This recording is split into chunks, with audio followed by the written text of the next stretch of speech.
Hi and welcome back to my channel. This is the second video in my If Only series where I discuss underrated, popular, or forgotten groups and artists' careers. The ups and downs of what went wrong in their careers, why they are not as popular as they could be, why their popularity dropped, and where these issues stem from, whether that be their company, their fans, their music, or themselves as a group or idols. In this video, I will be discussing the disbanded group OGZSCHOOL, how they were formed, who the members are, and where they are now. 2018 was the year of K-pop on the rise. During this time, more heavy rap and hip-hop inspired K-pop groups, music, and concepts were slowly being introduced to becoming the new norm, as groups like Blackpink and BTS, who had very prominent rap lines and several songs within their discography that was either rap-focused or played to the strengths of their rappers, with having all of their verses given to the rap line and the vocals only on the choruses, hooks, and bridges.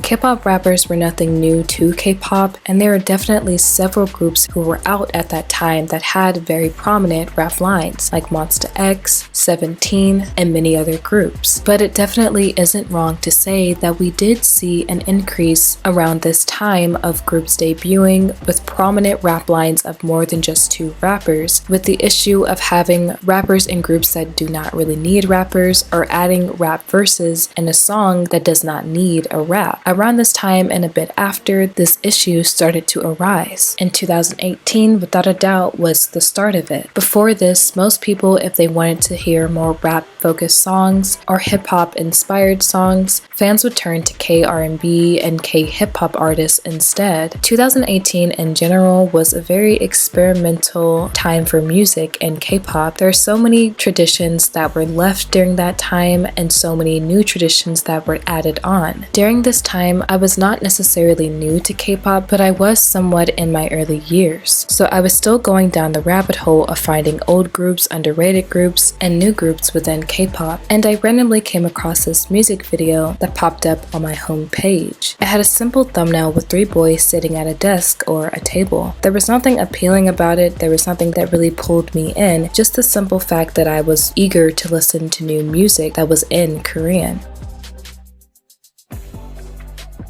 OGZSCHOOL was a project boy group formed by Cube and Starship Entertainment. The group consisted of three members, Jo Woo-chan, Park Hyunjin, and Achila. All three idols have been trainees under Cube and Starship Entertainment for a little bit of time. The group was confirmed November 28, 2017, and they were actually set to debut in December of the same year, but due to the passing of Jonghyun from SHINee, the date was pushed back by 1 month. They made their official debut January 5, 2018 with the single OGZ, produced by the well-known K-R&B and K-hip-hop producer Groovy Room. The group had been heavily advertised as 13-year-old rap geniuses, which at the time I had no idea, so when I clicked on the video, it took me by surprise.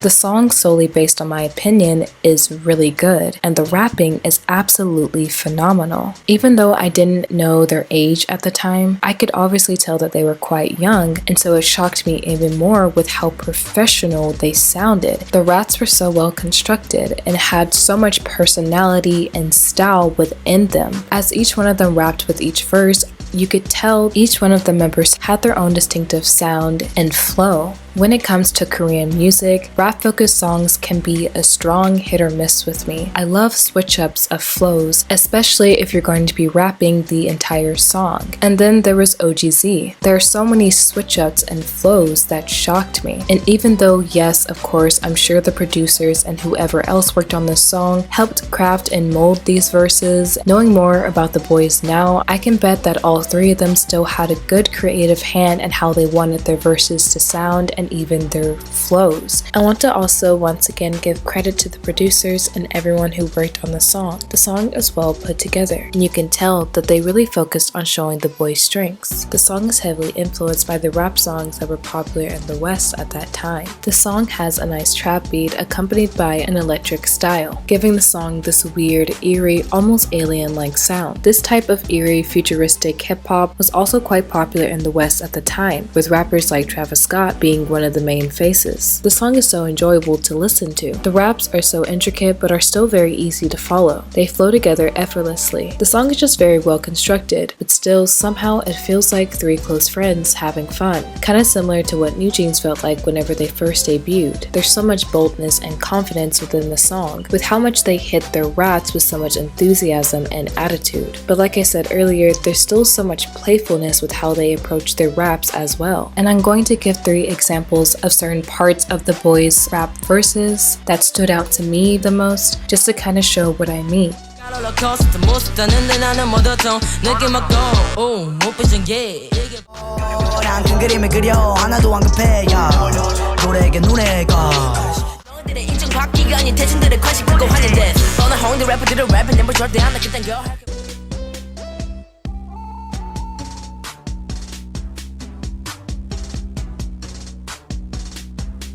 But I must admit, I am not surprised that the song didn't do as well as maybe the companies had wanted to. They were a rap group, which again at the time wasn't extremely popular within K-pop. And even to this day, there aren't too many K-R&B or K-hip-hop artists who have had huge hits within the music industry, despite the fact that there are several international fans who love K-R&B and K-hip-hop artists, and same with some Korean fans as well. But it's not enough for people to go buy albums or stream their music, which is the biggest difference with K-pop. The industry is much more extreme whenever it comes to fan and stan culture. Not to mention the fact that there was like no promotion with this song, probably like a few live performances, like 1 or 2, but other than that, they really didn't promote the song or even the group that much. So it's not too shocking whenever a song coming from a newly debuted group from 2 smaller companies with little to no promotion didn't do extremely well. But I will say that the music video did garner quite a lot of views and sits at 4.6 million views 6 years later. And in my opinion, I still think that getting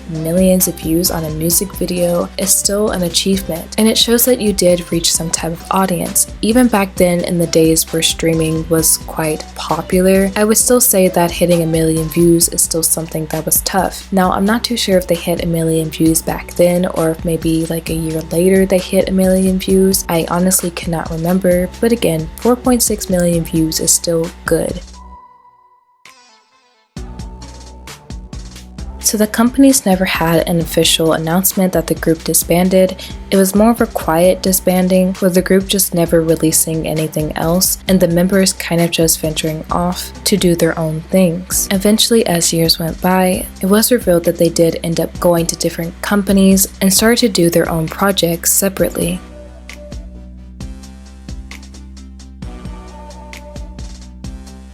Jo Woo-chan is probably one of the members that most 4th Gen fans will recognize. Woo-chan was actually a dancer before he started to rap. He was also a model as a child and did many CF commercials. He attended Hamlin Art School, which is a South Korean high school that is infamously known to have an extremely popular alumni due to several Korean celebrities attending and graduating from the school. And just to quickly name a few, Red Velvet's Yeri, Twice's Chewy and Dahyun, 17's Woozy, SHINee's Taemin, the actor Choi Hyun-wook, Kepler's Yoojin, LE SSERAFIM's Yeonjin and Jaewon, Astro's Cha Eun-woo, Moonbin, Rocky, Sanha and Jinjin, GOT7's Yugyeom, and so many more. While still being a trainee under Cube, he appeared in Pentagon's pre-debut music video Young, Idol Soyeon's pre-debut solo music video Jelly. In 2017, he appeared in the 6th season of the popular show Show Me the Money. He was the youngest contestant in the show's history, but despite that, he made it very far, but was sadly eliminated in the semi-finals. During that time, he also did a collaboration with Pentagon's Huey on the song Wake Me Up, and collaborations with several other artists from Show Me the Money. After that, he was revealed to be a member of OGZSCHOOL, and later debuted with them. While the group quietly disbanded, he went back to being a student and working on music by himself, later confirming that he had went to separate ways from Cube Entertainment. During 2019 through 2020, he released a few digital singles and even a mini album. He flew under the radar for a good 2 years until 2022, whenever it was revealed that he was a hidden member for a new boy group set to debut that year. The group had been formed back in 2021, going by their pre-debut name, Trainee A, and as soon as the group was released, they had a tremendous amount of hype for their debut.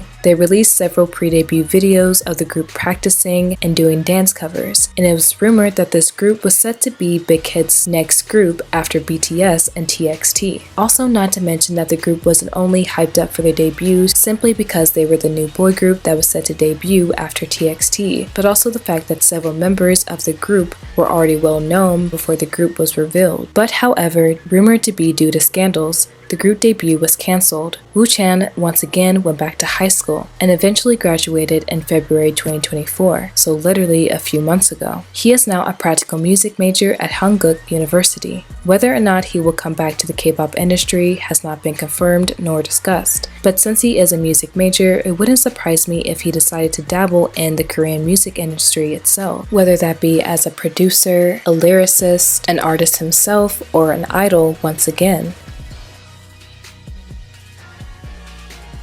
Park Hyun-jin is another member who's multi-talented. He started out as a child model at the age of 4 years old. He's able to sing, dance, play the piano, and guitar. From late 2016 to early 2017, he participated and won in the 6th season of the competition show K-pop Star Hunt, alongside now P1 Harmony's Jungsub as a duo called Boyfriend. Later in 2017, he also performed Swing Baby on Inkigayo with Blackpink's Jisoo and once again Jungsub.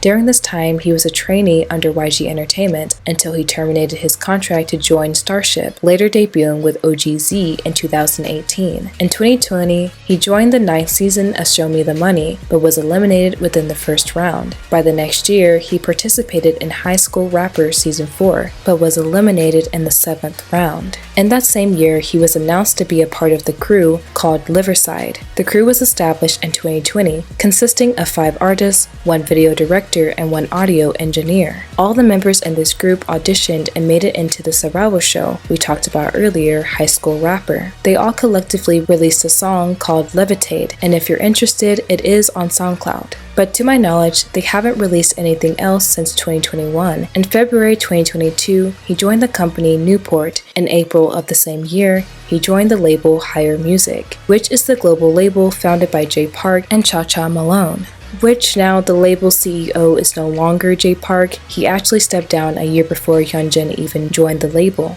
So in theory, it was a good move to go to a label that consisted of K-R&B and hip-hop artists, and it's even founded by K-R&B artist and producer. But I will bring up the fact that a lot of the artists, especially the more popular artists, did decide to leave. The rapper Sick K, the idol JB from GOT7, the artist Woogie, and Jay Park himself. Hyunjin has been releasing music since 2022, with his last release being in 2023, that is solo-wise. Other than that, I don't really know too much of what's going on in his life or his career.